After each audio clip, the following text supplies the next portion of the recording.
This video is all about motion blur. We're going to show you how using the settings inside the Onform camera will help you take really clear video and eliminate motion blur. Now, motion blur happens when you're recording really fast moving objects, and it's particularly an issue when you're recording indoors. Outside in the bright sunlight, there's so much light that just the automatic settings of the camera will give you incredibly good stop motion video. But when you're indoors, under fluorescent light or slightly dimmer light, you're going to need to be able to control the shutter speed of the camera. And I want to demonstrate that for you here. We're in an indoor studio. Mike, go ahead and record your swing.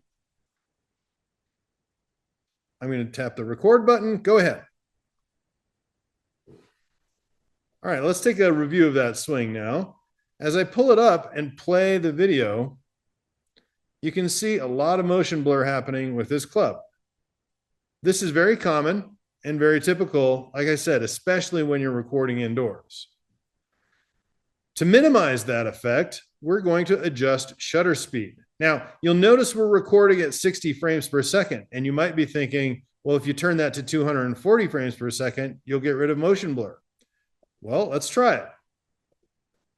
Now we're at 240 frames per second. Mike, go ahead and take another swing.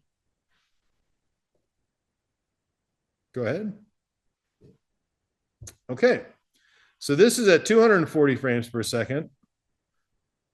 And while we get better, it's still pretty blurry through the impact zone. Now let's adjust shutter speed. You'll see the button shutter speed is right up above the resolution in frames per second section.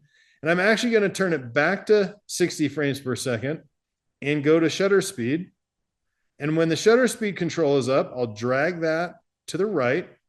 And you'll see it gets a little bit darker because the shutter speed is getting faster, letting in a little bit less light. So we can adjust that with ISO. Now you want to be careful not to go too far because the more ISO you generate or enable, the grainier the picture will be. So you want to balance the light with the minimum amount of ISO possible, but yet the fastest shutter speed to where it looks good. Okay, Mike, go ahead and take another swing.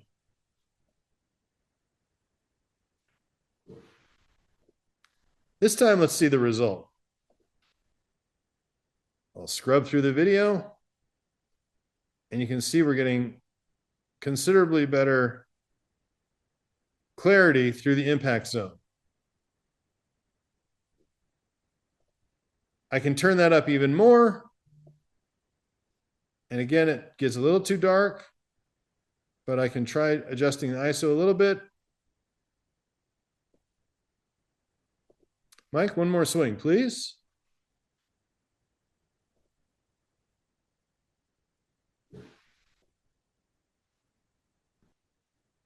And now, because we've really turned up the shutter speed, you can see it's a little grainier, but it does get you a very clear picture of the club face right at impact.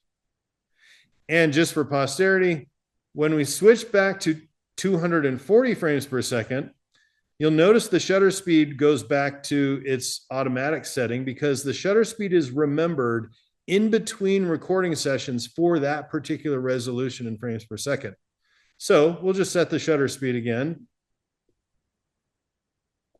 Dial back the ISO a little bit so it's not so grainy. Okay, Mike. Now this is 240 frames a second. Go ahead and take a swing.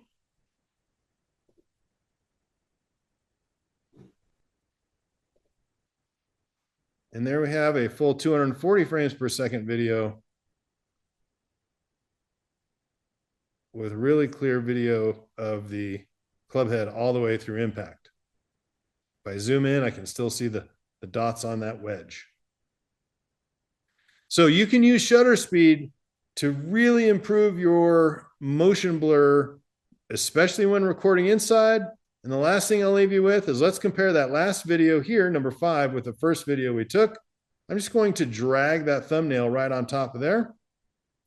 And it instantly pulls it into a comparison where you've got the after and the before here. Which one would you rather use? That's the motion blur control that you get using the shutter speed settings inside Onform. Please give it a try with your lessons. Thanks for watching.